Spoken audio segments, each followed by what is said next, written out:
ডিম ব্রেড রেসিপিটা দেখতে যেমন সুন্দর, খেতেও তেমন টেস্টি হয়। এইভাবে আমি আলুগুলো লাগিয়ে নিলাম আর ডিম দিয়ে ডিমের চারদিকে আমি আলুগুলো ব্রেডের সঙ্গে লাগিয়ে নিয়ে দুধটাই একসঙ্গে এইভাবে চাপিয়ে দিলাম। আসসালামু আলাইকুম। এখানে আমি নিয়েছি কয়েকটা আলুর টুকরো আর ডিম সিদ্ধ করে নিয়েছি। তো একে একে ডিমগুলোকে আমি দুভাগ করে কেটে নিয়ে নিলাম। তো একে একে ডিমগুলো আমার কাটা হয়ে গেছে। এভাবে একটা প্লেটের মধ্যে তুলে নিলাম ডিমগুলোকে। আর এদিকে আমি ব্রেড নিয়েছি, ব্রেডের যে চারিদিকে সাইডগুলো থাকে সেগুলোকে আমি কেটে নিচ্ছি একটা চাকুর সাহায্যে। তো এভাবে সবগুলো ব্রেডের সাইডগুলোকে কেটে নিয়ে নিব। তো এখন আমার কাটা হয়ে গেছে সাইডগুলো। তো আমি আপনাদেরকে দেখাচ্ছি, দেখো সবগুলো আমি কেটে নিয়েছি আর কতটা সুন্দর হয়েছে দেখতে। এইভাবে সাইডগুলো সবগুলো কাটতে হবে। আর এদিকে যে আলুগুলো সিদ্ধ করে রেখেছি একটা কাঁটা চামচের সাহায্যে এটাকে ম্যাশ করে নিতে হবে। তো আমি সবগুলো ম্যাশ করে নিয়ে নিলাম। আর এদিকে দিয়ে দিলাম কুচনো পেঁয়াজ, কুচনো লঙ্কা, আর দিয়ে দিলাম কাঁচা শুকনো লঙ্কার গুঁড়ো, স্বাদ মতো লবণ, আর জিরে গুঁড়ো, গোলমরিচের গুঁড়ো, আর দিয়ে দিলাম কিছুটা চাট মশলা।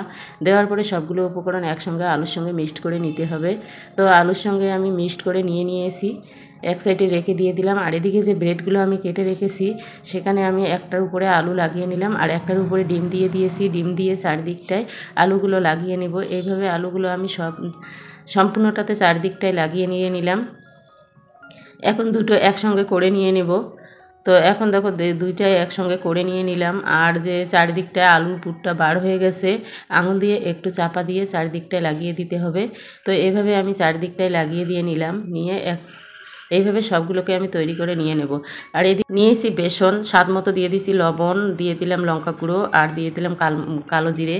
দেওয়ার পরে একটু করে পানি দিয়ে এটাকে একটা ব্যাটার তৈরি করে নিয়ে নেব। তো এইভাবে অল্প অল্প করে পানি দিয়ে আমি বেসনের ব্যাটারটা তৈরি করে নিয়ে নিলাম। এরকম বেশি ঘনও না পাতলাও না, এরকম করে নিতে হবে। আর এদিকে একটা তাওয়া বসিয়ে দিয়েছি, তাওয়াতে দিয়ে দিলাম তেলটাকে একটু গরম করে নিয়ে নেব। আর এদিকে যে আমি ব্রেডগুলো রেখে দিয়েছি ওগুলোতে আমি এখন বেসনগুলো সম্পূর্ণটাকে ভালোভাবে লাগিয়ে নিতে হবে। তো একে একে লাগিয়ে নিয়ে আমি সবগুলোকে দিয়ে দিলাম, দিয়ে একটা একটা করে উলটপালট করে ভাজতে হবে, একটু কড়া করে ভেজে নেব। তো এইভাবে আমি ভেজে নিয়ে নিলাম। আর আমার রেসিপিটা যদি আপনাদেরকে ভালো লাগে লাইক শেয়ার সাবস্ক্রাইব অবশ্যই করবেন। আর ফেসবুক পেজ থেকে দেখলে পেজটাকে ফলো করে দেবেন। তো এইভাবে উলটপালট করে আমি দুদিকটায় ভেজে নিয়ে নিলাম। তো এখন ভাজা হয়ে গেছে, এটাকে নামিয়ে নিচ্ছি একটা প্লেটের মধ্যে। একে একে সবগুলোকে ভেজে নিয়ে আমি নামিয়ে নিলাম। এটা খেতে কিন্তু খুবই টেস্টি হয় আর দেখতে তো দারুণ। দেখো কতটা সুন্দর হয়েছে, আর কালো জিরেগুলো দেওয়াতে তো আরও সুন্দর হয়েছে। দেখতে খুবই টেস্টি হয়েছে, লোভনীয় একটা রেসিপি। তো আপনারা বাড়িতে এভাবে একটু ট্রাই করে দেখবেন।